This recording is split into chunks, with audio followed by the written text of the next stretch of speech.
Арыбаңыздар ардактуу телекөрүүчүлөр, назарыңыздарда Араптан жума күнү эфирге чыгуучу Айтпасам болбойт автордук берүүчү. Аты жөнүм Талгат Абдрахманов.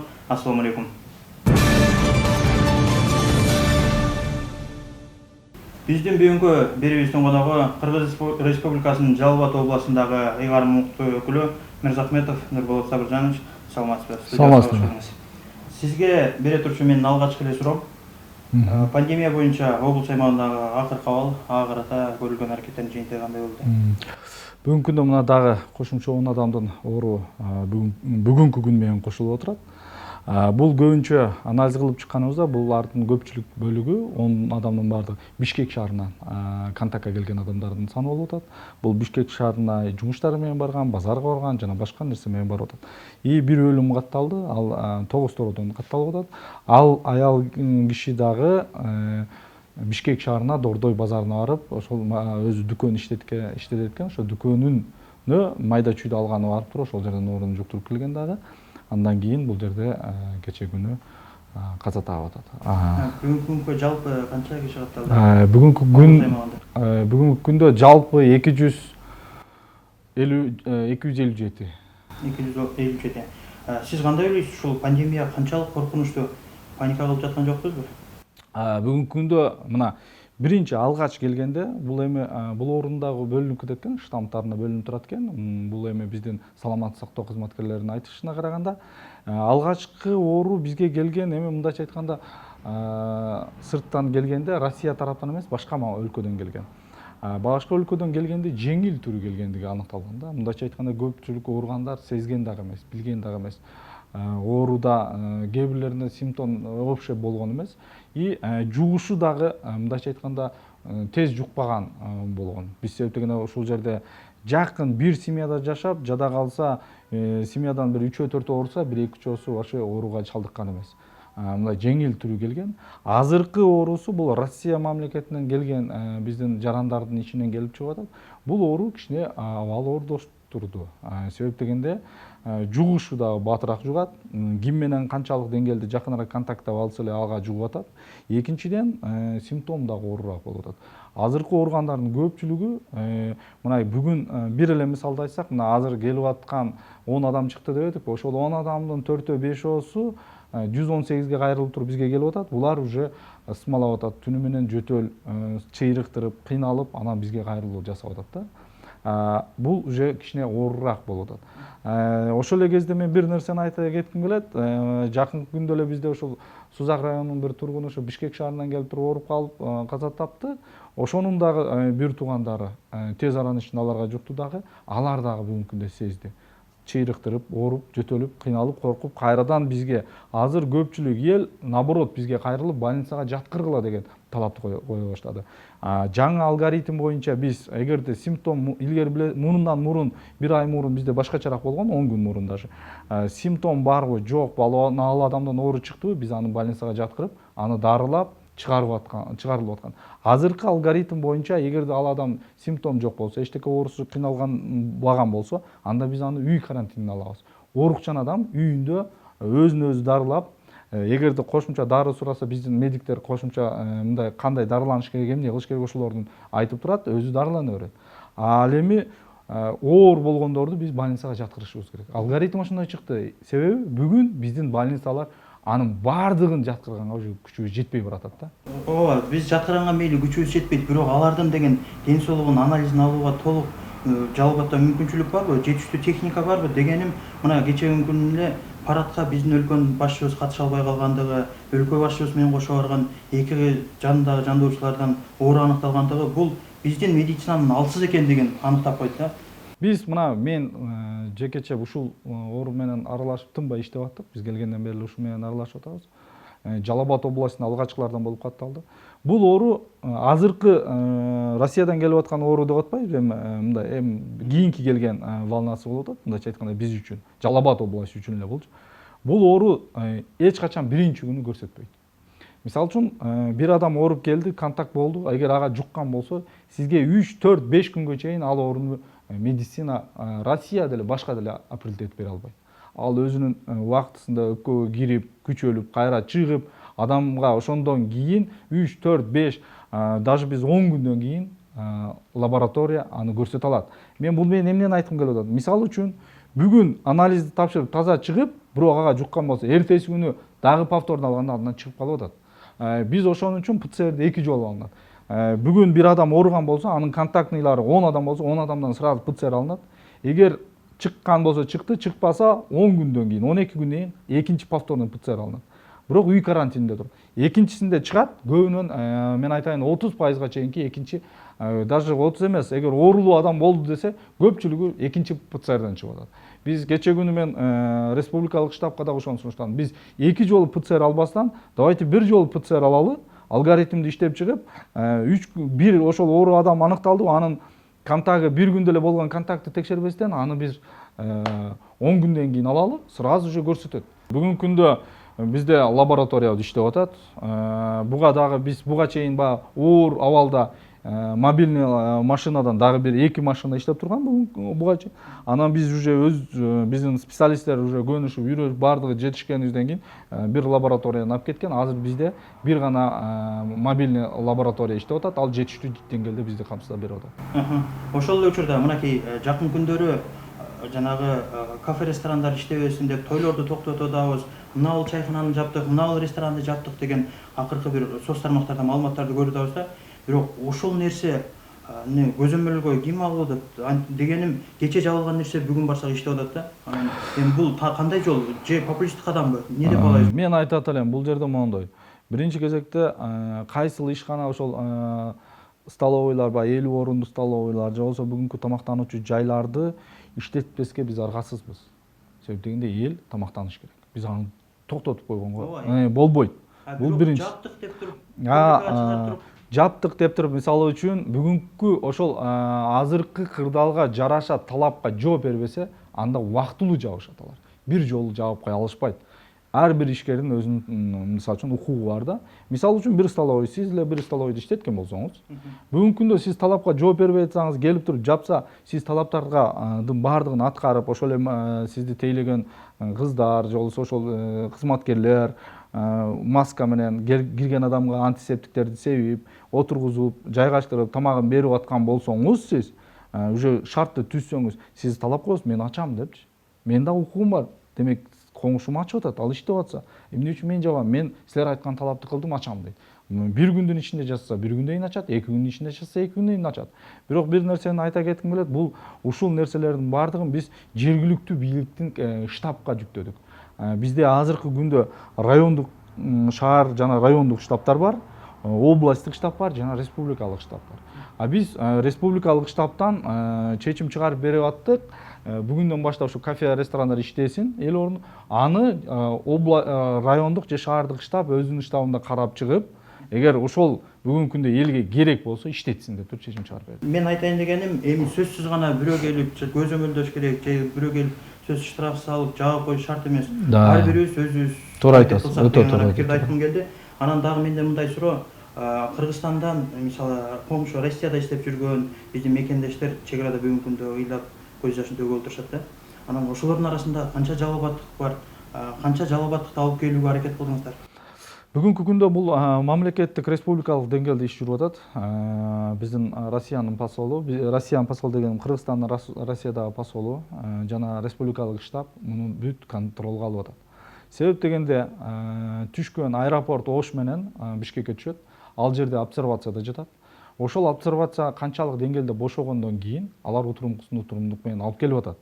Ал жактан мисалы үчүн биз Жалал Абадты мына жараны алып келгиле деп заявка бербейбиз. Алар өздөрү кайсы адамды жөнөтүш керек, боюнда барды жөнөтүш керек, жаш балдары барды жөнөтүш керек. Аны жок, келгендерди кабыл аласыздар. Келгендерди 12 күн Бишкек менен Ошто жатат. Андан кийин бизге жөнөтөт. Бүгүнкү күндө 1000ден ашык адам бүгүнкү күндө, мен азыр эми так немем жок, 1100 чемти адам келди бүгүнкү күндө. Ал адамдар келишти.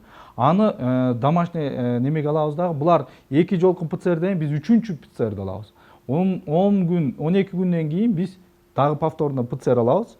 Андан кийин немеден көзөмөлдөн чыгарышат биздин медиктерчи. Ошол көзөмөлдөн чыгарып келгенде 400дөн ашык адам азыр көзөмөлдө дагы турат. 600дөн ашыгы уже көзөмөлдөн толук кандуу чыгарылды. Россиядан келип, мисалы үчүн, Бирок анда дагы бир шартты эске алып коюшубуз керек, эл туура түшүнүш керек. Үй карантинге дегенде эле баардык үйгө чыгам дебестен, кээ бир жарандарды биз обсервацияга жаткызышат. Аны райондук штаб чечет. Райондук штабка ошол жердеги ЦЦМ деп коебуз, азыркы үй бүлөлүк дарыгерлик борбору барат дагы үйүн көрөт. Үйүндө условия барбы жокпу? Үйүндө жата алабы, өзүнчө чыгып кетпейби, же болбосо кандай? Вот бир эле мисал, мына жакын күндө эле бир айылдан келди, айылды айтпасак, кайрылышкан, аны обсервацияга алып жаткырган. Алар сразу ата энеси жалоба кылганда биз текшерсек, үйүндө жакын күндө апасы өткөн экен, үйүндө адам үзүлбөй аткан экен да.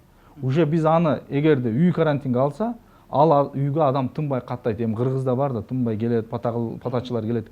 Уже оорунун таркап кетиш коркунучу бар деп обсервацияга жаткырып коюшту. Качан эл таркагандан кийин анан кайра үй карантинге алабыз. Анан азыр коомчулукта эл арасында жакын күндөрү Жалал Абадта дагы карантин башталат экен, өзгөчө абал башталат экен деген мындай кооптонуулар, коркунучтуу пикирлер пайда болуп атат. Деги ушуга облус жетекчиси катары мындай карантин болобу же болбойбу алдыңкы күндөрү? Биз айта кетсек, билесиздер, бизде өзү эң алгачкылардан болуп Жалал Абад областына катталган. Эң алдыңкы немеде кетип атканбыз адамдын саны боюнча. Бирок ар бир оорунун артынан биздин саламаттык сактоо кызматкерлери, бардык кызматкерлердин, элдин, журттун өзүнүн түшүнүгү менен бүгүнкү күндө биз эң төмөн эле немеде турабыз. Биздин астыбызда 5-6 область алдыга жылып кетти, биздин астыбызга өтүп кетти. Биздин саламаттык сактоо кызматкери элдер, основной элдин түшүнүгү да бул жерде менен биз азыр жакшы көрсөткүчтө эле турабыз. Демек карантин болуусу Карантин азырынча белгилүү эмес. жок. Биз карантинге биз болушунча барбашка аракет жасайбыз. Алга бизге эл жардам бериш керек. Эл жардам бериш керек дегенде маска тагынуу, контакт бири-бирине жакын контактка барбоо, кучакташып көрүшпөө дегенде алыстан салам алейкум, алейкум салам ошентип. Эгер ушул нерсени сактап берсе эле бизге жетишерлик да. Көчөдө жүргөндө дагы кучакташып, ой досумду эле кучакташып өбүшүп кетпестен, алыстан учурашып койгону бул элге жасаган жумушу болуп калат. Элге жасаган кызматы болуп калат биздин жарандарыбыздын. Ошондой кылып барсак деле биз бул орунду сактап кала алабыз. Бүгүн мен азыр айтып атам го, бизден чыгып аткан азыркы уруулардын көпчүлүгү Бишкек шаарынан барып, Дордойго, базарга барган. Мен айтат элем, бул оорунун көпчүлүгүн биз эми байкап атабыз. Эгерде жабык күн тийбеген жерлерде оору көбүрөөк күчөлөт экен. Дордойдун ичине күн тийбеген контейнерлер, темирлер, ошонун ичинде көбүрөөк күчөлүп атат. Биздин оюбузча ошол жерге сурасаң эле Дордойго баргам дейт, ооруп калган. Дордойго баргам дейт. Дордойго барбагандар, оорубагандар азыраак да. Анан биз дагы ошон үчүн айтат элек, элди мына көп эл бар жерлерде базарларга болушунча барбаганга аракет жасаса, анда биз бул ооруну жеңип чыгабыз деген ойдобуз. Эми бир аз ушул оорудан четке чыккым келип турат. Ош-Бишкек жолунун Жалал Абадтан ушул Маданиятка чейинки аралыгынын мындай куруу иштери кандай жүрүп жатат дегеним, ушул белгиленген убакытка берилген убадалар, берилген сөздөр ошол мөөнөткө бүткөрүлөбү? Бул дагы бүгүн бул дагы кичине артка тартылды. 1-2 ай жумуш артка токтоду. Баягы өзгөчө абал киргизгенбиз, ишти токтотконбуз. Андан кийин иш өзүнүн башталды кайрадан. Быйылкы жылга 20 километр жерге толук асфальт басылып бүтөт. Андан кийинки жылга дагы пландаштырылып иш кетет. Анан бул жерде биз алгач эле келгенимде ушул жасалып аткан быйылкы жылы планда бүтпөй турган жерлердин ямочный ремонтторун калып калган экен. Азыркы күндө ошол фирманын ким жеңип алган, подрядчиктин мойнуна жүктөлгөн. Алар толук кандуу жасады ал жерлерди. Ал эми жаңы асфальт басыла турган жерине даярдык көрүлүп жатат. Кудай кааласа, бул биздин өкмөт башчыбыздын, президентибиздин да өзүнүн жеке көзөмөлүндө өткөндө биз менен онлайн жыйында дагы буну бир сыйра эскертип мөөнөткө бүтүш Кудай кааласа. Ошол учурда айдоочулардан бир нааразычылык жаралды да. Эми ал жер топурак бел деп билебиз да, баардыгыбыз топурак бел ашуусу, топурак бел эми чындап топурак белге окшоптур деп мындай чаңыган бир бозоргон чаң менен видеолорду соцсеттерге жүктөгөндөрүн көрүп атабыз. Анан эми мен бере турчу суроо, ошол ишемби, жекшемби күндөрү ошол жерлерге, көчөлөргө суу себилбей жатат да. Ушул маселени көзөмөлгө алса болобу? Көзөмөлгө алалык. Мен чынын айтайын, мен дагы өзүм районду кыдырганда өтүп атам, бирок же мен өткөнүн билип калышып суу себе коюшабы, но мен өткөн маалда суулар себилип, баткак болуп, кичине лайланып турганын көрүп алам да. Бизде жетекчилерде бир мындай көнүмүш адат бар да. Бир чоң келатат же бир министр келатат десе, суу себип калат. же болбосо да, да, да, дарактарды да. актап сырдай Да, коймой да, да. адатыбыз бар да. Мен эми мына азыр сиз айттыңыз, мындан кийин мындай бирөө жарымды жөнөт болсо эмес экен, көзөмөлгө алып турайынчы канчалык деңгээлде ушул нерсе болуп атканын. Мендеги кийинки суроо, сизге мисалы Жалал Абад областынын аймагындагы ар бир көйгөй айкын деп билебиз. Анткени сиз аким да болдуңуз, министр да болдуңуз. Ушу өкүл болуп келгенде берки байкаган көйгөйлөр эмнелер болду? Бизде эми чынын айтканда биринчи кезекте көйгөй бул билим берүү тармагында, мисалы үчүн ошо мектептердин эскилиги жеткен, вот ушул көйгөйлөрүбүз өтө чоң. Ошол эле кезде азыр мына көрүп атабыз, саламаттык сактоо тармагында биздин ушул тейлеген больницаларыбыздын абалдары өтө оор кырдаалда болуп атат. Биз ушу күзгө чейин ушуну даярдыктын астында көрөлү деген аракетти жасайбыз. Ошол эле кезде мен айтат элем, дагы бир көйгөйлөр бул дыйканчылыкта суу катышуунун көйгөйү. Кээ бир шаарларыбызда бар таза суунун көйгөйү. Мына ошого окшогон көйгөйлөрүбүз көп. Бирок мен айтат элем, бул көйгөйлөрдү эми, конечно, биздин ишкерлерибиз, башка тараптар менен дагы чечүүнүн аракетин жасап атабыз. Ну, эта быйылкы жылы ушул мектептердин курулушунда бир кичине аксоолор болуп атат. Эми бардыгы келип бюджетке азыркы ооруга байланыштуу курулуш толугу менен чыкпай калган. Кээ бир жерлерде мына мен кечээ күнү Тогуз Торого барып келдим, мисалга алсакчы. Тогуз Тородо көп жерге барсаң акча берилбей калган деп сөйлөсө, Тогуз Тородо таза суу 2 объект бар экен, толук кандуу акчаны республика берген, бирок объект жасалган эмес да. Бул түздөн түз биздин күнөөбүз. Ошол жерде ишкерлер, иштеген жетекчилердин, ошол эле биздин, менин, биз мындайча айтканда биз көзөмөлгө ала албаган күнөө дегендин бири. Бир эле ошол жерде дагы бир мектепке бардым, толук акчасын алган экен былтыркы жылы. Курулушун ноябрда бүтүрүш керек экен, бүтпөй, азыркы күнгө чейин бүтпөй турат. Мына ошого окшогон кемчилдик биздин элдин кыжырына тийгизип атабыз да. Биздин жогору жактагы биздин бюджеттен, эмеден акча берилип, анан бүтпөй калган деген бул өтө чоң биздин кемчилдигибиз. Ошол учурда мынакей, ооба сиз айткандай жеке менчик ооруканаларды салуу иштери Жалал Абадта бир аз жылгандай өңдөндү. Бирок мектеп салууга конкреттүү жылыштар же ушул жерге мектеп салынды деген бир жаңылыктарды көрбөй жатабыз да. Анан дегеним, сиз ошол Сузакта аким болуп турганыңызда дагы Сузак районунун Каралма айылындагы мектептин курулушу башталган. Өкмөт тарабынан акча бөлүнгөн. Бирок эмдигиче ушул мектептин курулушу бир кылымдын курулушуна айланды да. Ким көзөмөлгө алат муну? Бүгүнкү күндө чынын айтыш керек, мындай мектептерибиз көп. Жылда аз-аздан бөлүнүп калып, толук кандуу каржыланбай калгандарычы. Бул мектептеки биз ошол маалда иштеп турганда толук кандуу эле бир жылдын ичинде бүтө турган мектеп болгон эле, кандайдыр бир себептер менен туруп калган. Анан быйылкы жылы биз өзүбүзчө жаңы мектептердин курулушун баштабастан эски мектептерди бүтүрөлү деген пландарыбыз болгон. Азыркы ошол өтө оор деген 4 мектебибиз титулдан чыгып, азыркы күндө ошол жерлерде уже иштер башталып калды. Бул эми кырдаалга байланыштуу болуп калды. Эми бардыгын эле кырдаалга такап атабыз, чынын айткандачы. Бирок биз ойлоп аттык эле, эми ойлогон ойду кыстаган турмуш кичине жеңип атат. Ага карабастан аракетти жасайбыз. Мен айтайын, мектептин курулуштары бүтүп атат, жок эмес. Мына кече жакында Ноокендикин.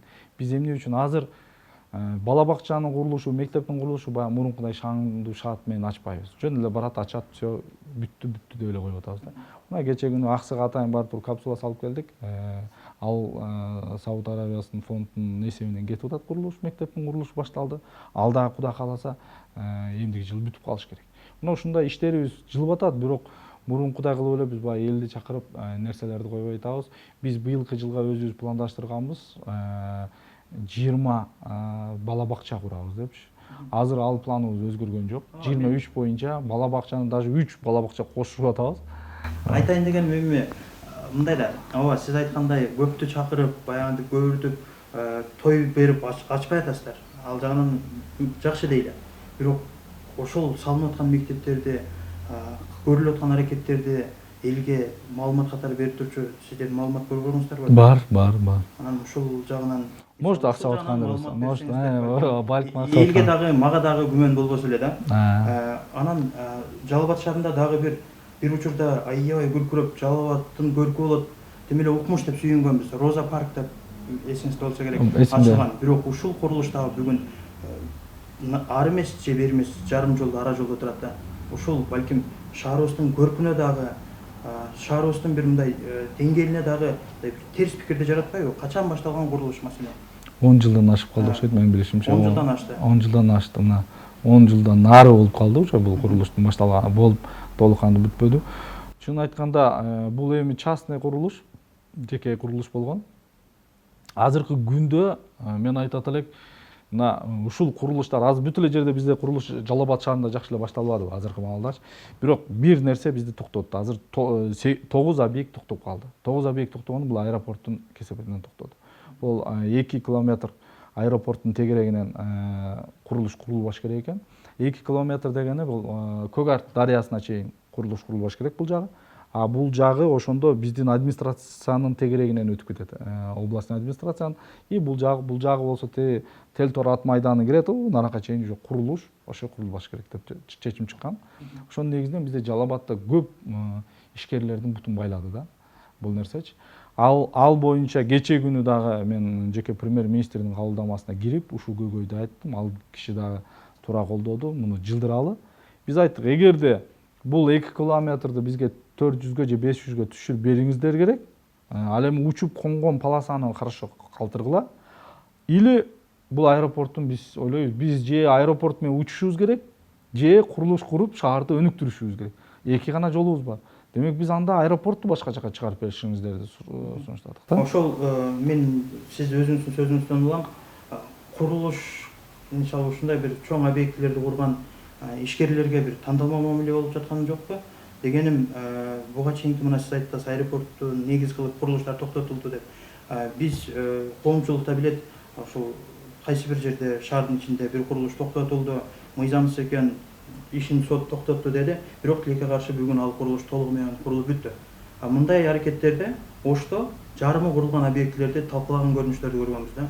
Ушул жагынан бир мындай эрктүү, чечкиндүү кадам жасай албай аткан жокпузбу? Бүгүнкү күндө биз айталык, ошол кээ бир курулуштарды убактылуу токтотулду. Биз эгерде эмне менен токтотушубуз мүмкүн? Эгерде ал ошол айтылган проектиден чыгып кетсе, сиз айткандай кылып талкалап салсак болмок да. Сиз айткандай же болбосо айткан талаптагы сот туура эмес деп сот пока аэропорттун талаптарына туура келбейт экен, сиз айткандай радиус ушунча болуш керек экен, боштук болуш керек экен деген талап болду да. Анан биз же аэропортту шаардан сыртка чыгарышыбыз керек, же ишкерлер менен толук мындай бирдей иш алып барышыбыз керек да, тандалма эмесчи. Жок, тандалма кылып, мисалы үчүн мен билгенден соттун чечимин билбейт экен, экотехинспекциянын чечими менен токтотулду да. Мен билгенден убактылуу токтотулду. Бирок биз азыр ошол курулушту, ошол аэропорттун кыскартабыз деп ошонун аракетинде жүрүп атабыз. Эгер биз аны кичинертпесек, биз шаарыбыз элестетсеңиз Көк Артка чейин курулуш жок. Бул жагы биздин администрациядан нары жакын, эми мындайча айтканда Пушкина көчөсү менен кетип атат. Бул жака курулуш жок. Анда биз шаарды каяка куруп өстүрө алабыз?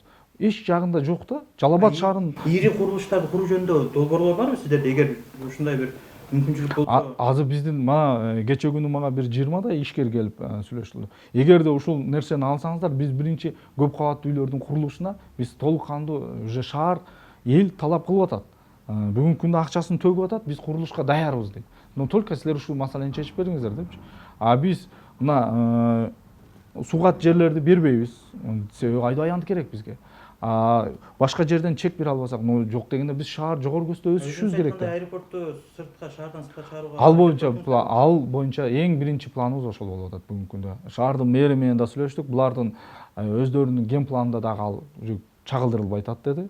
Биз бул аэропортту чынын айтыш керек, биз сыртка чыкса, анан Жалал Абад шаарынын өнүгүүсүнө ыңгайлуу шарттар түзүлөт. Ошол учурда бул жылды өлкө башчыбыз аймактарды өнүктүрүү, өлкөнү санариптештирүү, анан балдарды колдоо жылы деп жарыялады. Балдарды колдоого конкреттүү кандай кадамдар болду? Балдарды колдоого биз өзүбүздүн иш пландарыбызды иштеп чыктык. Бул биринчи кезекте ошол балдарыбызды билим берүүгө багыт жасасак, мына азыр эле айтып кеттим, бала бакчаларды биз 20 бала бакча курабыз деп, азыр өзүбүздүн планыбызды кайра көбөйтүп 23 бала бакчанын курулушун бүтүрөбүз деп атабыз. Ал курулуштар бүтүп калса, биздин биринчи кезекте ушу балдарыбызды билим берүүдө жакшы шарттар түзүлөт. Бул биринчиси. Экинчи, биздин ошо балдарды коргоодо бизде көпчүлүк мына мүмкүнчүлүгү чектелген балдар болуп баратат. Мүмкүнчүлүгү чектелген балдардын колдоого алуу, ушулардын астында иш жүргүзүү, ушуларга кандайдыр тең биздин жөнөкөй балдар менен тең бирдей билим алуу, ушуларга көмөк көрсөтүү, ушулардын уюмдары менен биргеликте ушуларды кандай алып чыгып кетебиз. Кандай жардамдар бердиңиздер конкреттүү? Канча мындай биз бул жылы ушунча балага коляска бердик же болбосо ушунча баланы бул жака эс алууга алып барып келдик деген бир маалымат Эми азыркы күндө бул тегеренип эле баягы карантинге тагаланабыз. карантин болбосо каяктан шылтоо бар элек. Ошону айтам, анда шылтоо табат элек дагы бир дегендей. Негизи мен айтат элем, лагерлерибиз жок, аны токтоттук. Мына эң жакшы сүрөт тарткандарга деп туруп биз бир конкурс өткөрдүк балдарды, мисалы үчүн айтып атам да. Экинчи этабыбыз биз ошолорго компьютерларды алып берүү боюнча азыр экинчи жолубуз кетип атат. Анан ошол эле кезде көп балалуу, ушундай көп балалуу энелер, үй бүлөлөргө чакан, же болбосо атасы жок мындай көп балалууларга, аларга айыл жерлеринде мал сатып алып берүү, ошолорго жок дегенде колдоо көрсөтүү. Мына бир эле Аксы районунда бир ишке ашырдык. Ар бир ишкерге чаткалда байлап берип, анын астында аракеттер жүрүп атат. Эми мындай айта келсек, биз быйылкы жылы тошто койгон пландарыбызды аткаруунун астында эле кетип атабыз. Но кичине мурункуга салыштырмалуу аркага тартылдык. Себеп дегенде 2 ай биз бир гана күрөш менен, ушул оорунун күрөш менен жүрүп калган үчүн кичине тартылдык. Бул жылы мисалы окутуу дагы башкача багытта, башкача өңүттө жүрдү да. Аралыктан окутуу болду. Анан коңшу облустарда, коңшу шаарларда аз камсыз болгон үй бүлөлөргө акысыз телевизорлор алындай болду. 5000ге жакын балага телефон 5000ге жакын алынды. Телевизор дагы 2000ден ашуун адамдарга биздин ишкерлер менен, айыл өкмөттүн бюджети менен, райондун жардамы менен бардыгы болуп 2000ден ашуун, даже 3000ге жакын, азыр менин жанымда так цифра жок экен, телевизорлор алып берилди. Анан телефондор алынып берилди. Бирок ага карабастан эми, конечно, бизде кээ бир үй бүлөлөрдө атасынын телефону менен башкалар колдонуп, ошолордун баардыгын анализ кылып, бүгүнкү күндө толук кандуу окуулар өткөрүлдү. Ошол эле учурда жакын күндөрү Жалал Абадта 14 бала кургагучукка кабылды деген маалымат таратты. Ушул балдардын абалы кандай? Кабар алдыңыздарбы? Бүгүнкү күндө аларды дарылоо, жакшыртуу, анан ушундай бир муну мен кесип эле айткым келет, жетекчиликтин бир шалаакылыгы депчи. Ушул жетекчилерге кандай чара көрдүңүздөр? Бүгүнкү күндө ЧПК деп бизде атайын комиссия бар, ошол өткөзүлүп, ошону алкаганда иштер жүргүзүлдү. Эми ал балдардын абалы боюнча бизге саламаттык сактоо кызматкерлери маалымат берип турат. Себеп дегенде ал как азыркы уурда эле карантинге алынат, ал жакка кирүүгө тыюу салынат. Алардын берген маалыматы боюнча бүгүнкү күндө балдардын саламаттыгы жакшы. Бул ооруну жеңип чыгып кетебиз деп азыр маалымат берип атышат. Мындан ары да көрөбүз канчалык деңгээлде болот. Ал эми жетекчиликтин үстүнөн чара көрүү боюнча азыр пока чечим кабыл алып элекпиз. Себеп дегенде бул оорунун астында күрөшүп алалы. Андан кийин жетекчиликке сөзсүз 6 айдын жыйынтыгы менен же 7 айдын жылдын жыйынтыгы менен чара көрөбүз. Эми биздин каалаганыбыз ушундай бир жоопкерчиликсиздик мамиледен улам мындай бир жыйынтыктуу чара көрүлсө да. Бизде эң барган чоң чара жумуштан бошотуу же сөгүш берүү да. Ал жерде иш козголду. Сөзсүз ушундай жугуштуу оору чыкканда прокуратура тарабынан иш козголот. Ошол иш козголуп бүгүнкү күндө иш өзүнүн жумушун аткарып атышат алар да. Бирок мен бир нерсеге токтолуп кетем да. Бизде көбүнчө моундай болуп калат да. Бир жетекчи бир нарушение кылса, сразу биз аны иштен алып коебуз. Аны жоюусун башка жетекчи келип аны калыбына келтиришет. Жок, андай эмес да. Ошо жетекчи кылган ишин өзү бүтүрсүн, туруласын, аяктасын, жыйынтыктасын, бүтүрсүн. Андан кийин убакыт бар, ага биз чара көргөнгө. Алтай буюрса, Алтай жыйынтыктап баратат. Алтайдын жыйынтыгына Жалал Абад кандай көрсөткүчтөр менен чыгууну пландайсыздар? Так, бүгүнкү күндө биз 3-4 багытты каттуу алдыга койдук. Биринчи нерсебиз бул азыркы коронавирус оорусун таркап кетпөөнүн астында катуу иш жүргүзүү. Экинчи, ошол эле ооруну күзгө чейин даярдык көрүү. Ошол больницаларда обсервация эмнелерге биз кандай даярдык көрөбүз, канчалык деңгээлде даяр болобуз. Маска жана башка нерселерди сиздерди ва атайын каражаттар менен камсыздалуу, буну биз эң алдыңкы багыттарга койдук. Экинчи нерсебиз бул өнөр жай тармагын токтотпоо. Өнөр жай тармагын токтотпоо дегенибиздин бул кирешенин көпчүлүгү ошол тармактан түшөт. Биз быйылкы азыркы 5 айдын жыйынтыгы менен 101,4% менен өнөр жай тармагын жыйынтыктадык. Бул азыркы кырдаалга өтө жакшы көрсөткүч десек болот. Ошол эле кезде салыктын киреше бөлүгүндө биз былтыркы жылкыга салыштырмалуу 400 миллионго жакын ашыкча киреше киргизе алдык. Мунун баардыгы ошол биздин ар бир кээ бир ишканаларга условия түзүп берүү, ыңгайлуу шарттарды түзүп берүүнүн негизинде биз өнөр жай тармагын кармай алдык и ошонун негизи менен биз салыктан былтыркыга салыштырмалуу төмөндөп кеткенибиз жок. Бюджеттен потеря жок кылуунун эми, конечно, азыр биринчи Жалал Абад шаарында гана бизде көйгөйлөр болуп жатат, бирок аны дагы жергиликтүү бюджеттин кайра толуктоонун астында аракеттерди жүргүзүп атабыз. Бул бюджеттин киреше бөлүгү боюнча аракет. И ошол эле кезде дыйканчылык, бул айыл чарбасына дагы ыңгайлуу шарттарды түзүп берүү менен дыйкандарга быйылкы түшүмүн жыйнап алууга көмөк көрсөтүү жана ошондой эле кийинки жылдын түшүмүнө аларга ыңгайлуу шарттарды түзүп берүү. Ошол учурда мынакей Жалал Абадда мындай бир көп жумуш орундар түзүлө турчу бир ири өнөр жай ишканаларын куруу жөнүндө пландар барбы? Бир жылда 2 жыл. Пландарыбыз болгон. Бул көрүп атсаңыздар керек эле, Таш көмүр шаарында кетип атканда цемент чыгарчу заводдун курулушу болуп аткан. Бул Кытай мамлекети менен биргеликте жүргөндүктөн ал ишканабыз токтоп калды.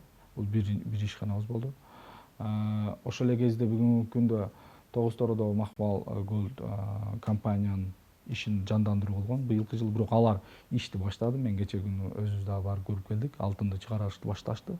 Бирок анындай эмес, биз андан да чоң болот дегенбиз. Алардын дагы өзүнүн көйгөйлөрүн айтышты кытайлар. Бүгүнкү күндө күчтүү специалисттерин алып келбегендиги, ошого окшогон маселелер менен биздин чоң ишке кире турган ишканаларыбыздын көпчүлүгү ушундай сырттан келүү, бизге эми көбүрөөк чоң ишканалар, инвесторлор сырттан келет да, ошол нерсе токтоп атат.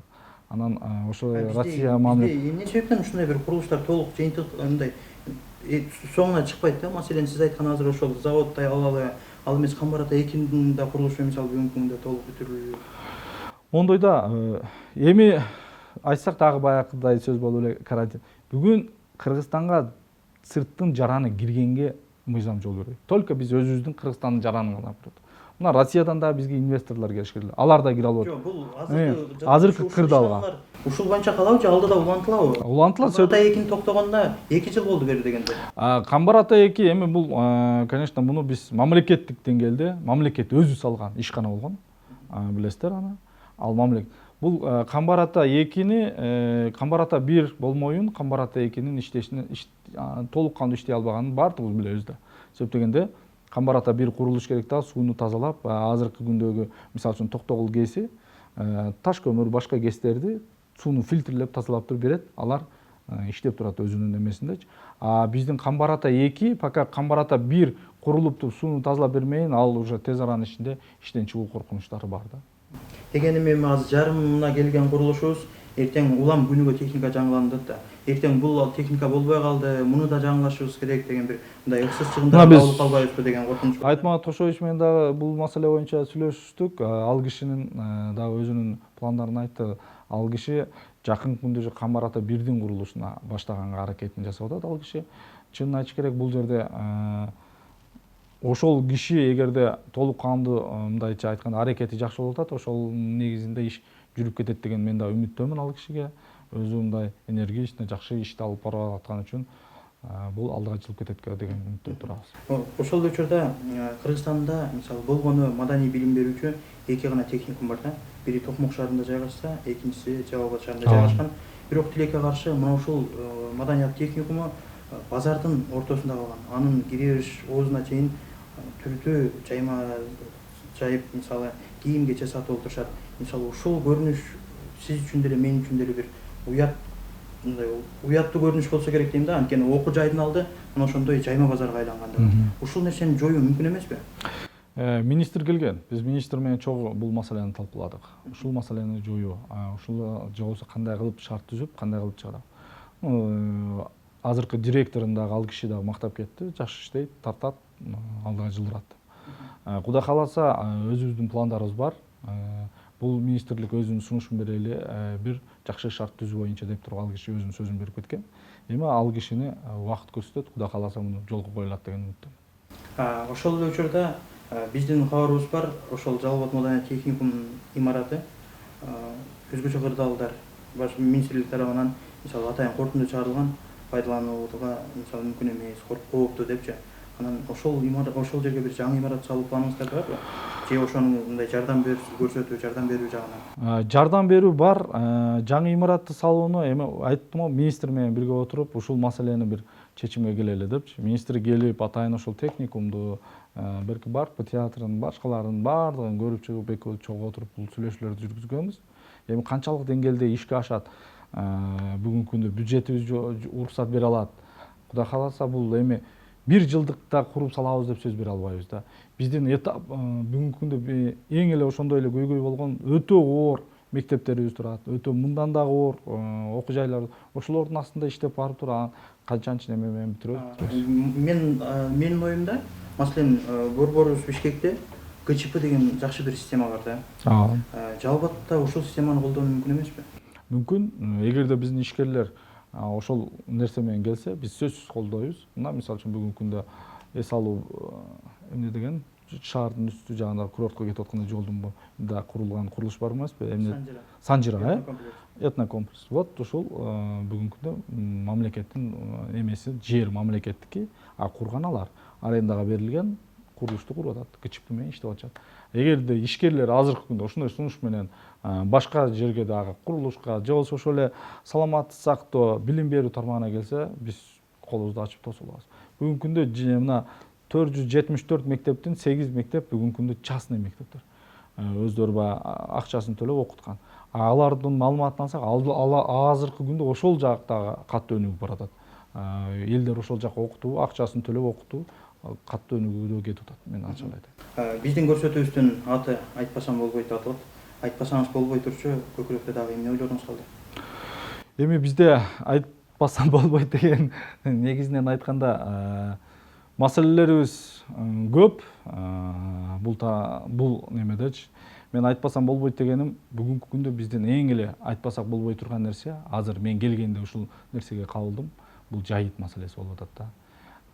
Бизде дагы ушул Жалал Абад областында ушул көйгөйлөр көп. Базар Кургон менен Сузактын ортосунда, Тогуз Торо менен Сузактын, Нокен менен Базар Кургондун, Чаткал менен Таластын ушуга окшогон маселелерибиз көп. Ушул маселени биз тез аранын ичинде бир чечимге келип бүтпөсөк болбойт. Бул дагы бир чоң элдин ичиндеги нараазычылыкты алып келе турган нерселердин бири ушул болуп атат. Азыр көп. Себеп дегенде малдын башы өтө көбөйдү. Мына кече күнү биз Тогуз Торого барсак, малдардын азыр немеге кулактарына бирка коюлбайбы? Вот ушул нерсе дагы жок, малдар дагы көбөйүп кетти деген маселелерди көтөрүп атат да. Ушуну биз айтпасак болбойт. Бул көйгөй эл тура түшүнүш керек. Бул нерсени биз өкмөттүк деңгээлде азыр маселени коюп, ушуну чечишкенге аракет жасап атабыз. Эң коркунуч ушул. Экинчиси, мен көрүп атам, кайсыл жерге барбайын, эл турак жай куруу боюнча чек маселеси. Мына бул дагы чоң көйгөй болуп атат. Биз ошон үчүн аэропортту жылдыруу, көп кабаттуу үйлөрдү салууга шарт түзүп берүү, хотя бы какой-то эл өзүнүн акчасы бары, акчаны сатып алып болсо эми өзүнө үй. Мисалы үчүн любой эле эркек да үйлөнгөндөн кийин алып турак жайлуу болоюн дейт. Вот ушул көйгөй дагы айтпасак болбой турган көйгөйгө айланып баратат да. Мунун астында дагы биз көп иштерди жүргүзүшүбүз керек экен. Кайракы жерлерди өздөштүрүп, ошол жерлерге чек берүү менен, суу тартуу менен, электр энергия. Мындайча айтканда биз тоол аймактарга көчүп чыгып, ал эми түз жерлерди, суугат жерди биз бере албайбыз. Аны моюнга керек, аны токтотуп. Мына ушул көйгөйдүн астында да биз катуураак иштешибиз керек экен элдин астында. Мына айтпасак болбой турган иштерибиз ушул. Менин акыркы суроом болсун, сиз МЧСте өзгөчө кырдаалдар министрлигинде министр болуп турганда, Нурбек Жолборшев деген жардамчыңыз ири суммадагы акчаны алды деп шектелип иш козголгон. Бул иш бүгүнкү күндө кандай? Бүгүнкү күндө биз ал иш боюнча негизи текшерүү мен тараптан болуп, биздин ошол өзгөчө кырдаалдар министрлиги таап туруп, укук коргоо органдарына өткөрүп бергенбиз. Андан кийин шектелүү катары иштер жүргөн. Бүгүнкү күндө Жолборшев Бишкек шаарында сот процесси башталды эми. Эми бул жерден сот ким күнөөлүү экенин аныктап берет деген ойдомун. Биздин студиябызга жоктубай келип бергендигиңиз үчүн сизге ыраазычылык билдиребиз. Урматтуу телекөрүүчүлөр, ушуну менен бизге берилген убакыт буйруса өз соңуна келип жетти. Кийинки берүүлөрдөн жолугушканча амандыкта туруңуздар. Ал эми биздин көрсөтүүнү Араптан жума күнү Доор телеканалынан жана Абдурахманов YouTube каналынан көрүңүздөр.